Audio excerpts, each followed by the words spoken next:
Hello everyone, my name is Ben Petrie, and if you've been watching this series of videos, you know that I'm a real estate agent in San Miguel de Allende in central Mexico, and that for some years people have written me with a whole range of questions about living here and about heating and telephones and audiologists and all kinds of things. And so I have recently begun doing a series of videos that answer some of those questions. And I just put up a new one a couple of days ago about my living room and fireplace and next door neighbor.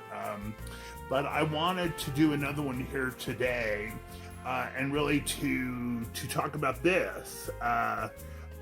Astute observers will note that I now have one finger that is materially shorter than the other, and this is because I was attempting to comfort a small dog that had been attacked by several larger dogs, and she just turned around and bit off the end of my finger. I did not know this was possible, but it sure was. And I thought I would tell you a little bit about what happened after that, because after real estate prices, the most frequent question I get is about medical and dental care. So I thought I would talk to you about a real life experience and how it happened and how it worked out and what it cost and all that. So this happened about 9 or 9:30 on a Thursday evening. I was having a dinner party.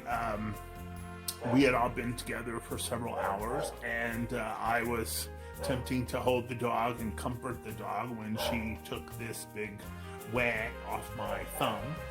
I was fortunate to have as one of my dinner guests one of the top auto mechanics in the world, one of the very, very best Mercedes people, and also an overall race car driver who plays a major role in the Pan American race, which is held every year in Mexico.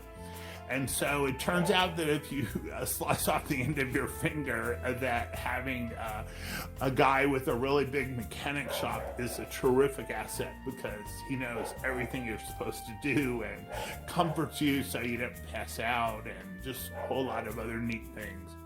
So I live less than 5 highway miles from the doctor's office. My guest called the doctor, and he and his girlfriend were at the office before I got there. We were able to park directly in front of the door, less than 10 feet from the front door. The night porter was expecting us and directed me immediately to the doctor's office, who examined the wound and took x-rays and all of that stuff. And it turned out that there was a small bone fragment still attached to the bone. And this was of concern to the doctor, because he knew that when my finger healed, that would be in there sort of like a little knife. And every time I would bump my finger into a book or a wall or a door, that it would hurt, and it could conceivably recut and even reinfect me. So it was necessary then for us to get an out-of-town specialist. So the next day I returned to the clinic where the work was done. The out-of-town specialist presented himself. I believe they had originally wanted me to come early in the morning, and since it was already 10 o'clock at night, I wasn't particularly wanting to do that, so we rescheduled for 1:30.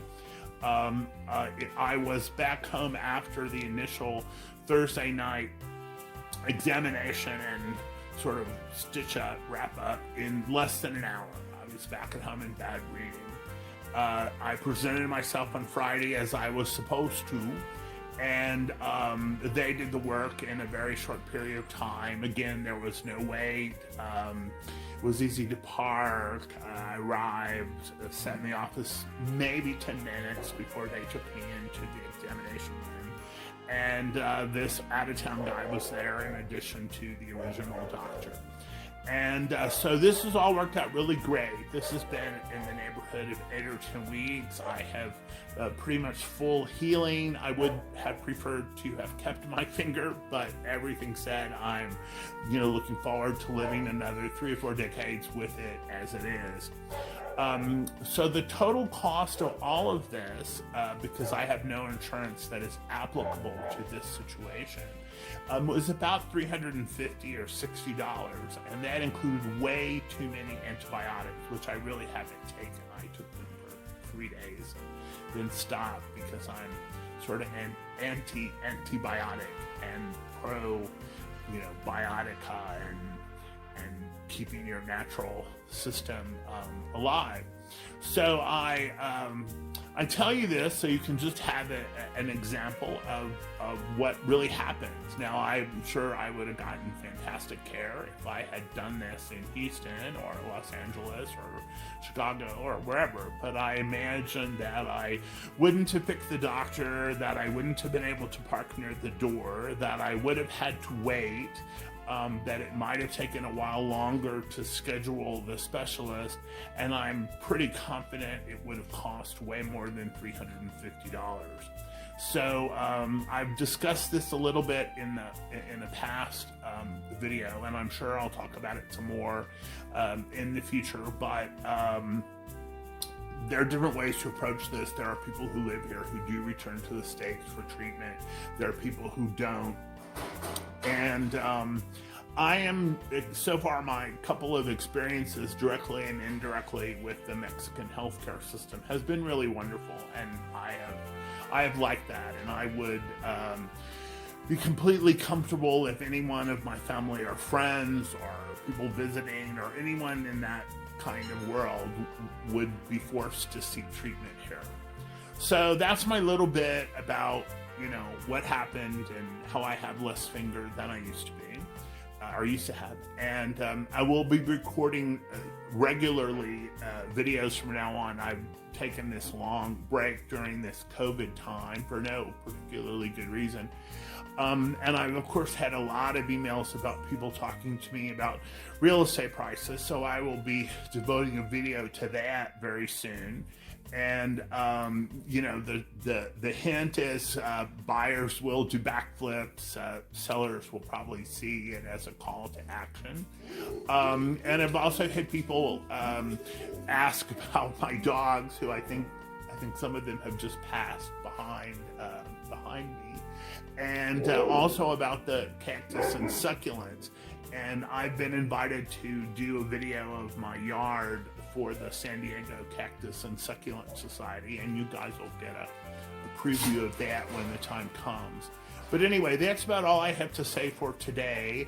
But I do just really want you to know that I feel completely safe in the hands of the medical system in Mexico. I don't know that would have been true 40 or 50 years ago, but I feel that it is absolutely true now.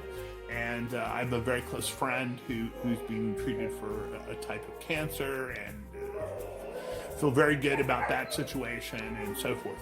So anyway, thank you so much, and there is the Fantastic Four hard work.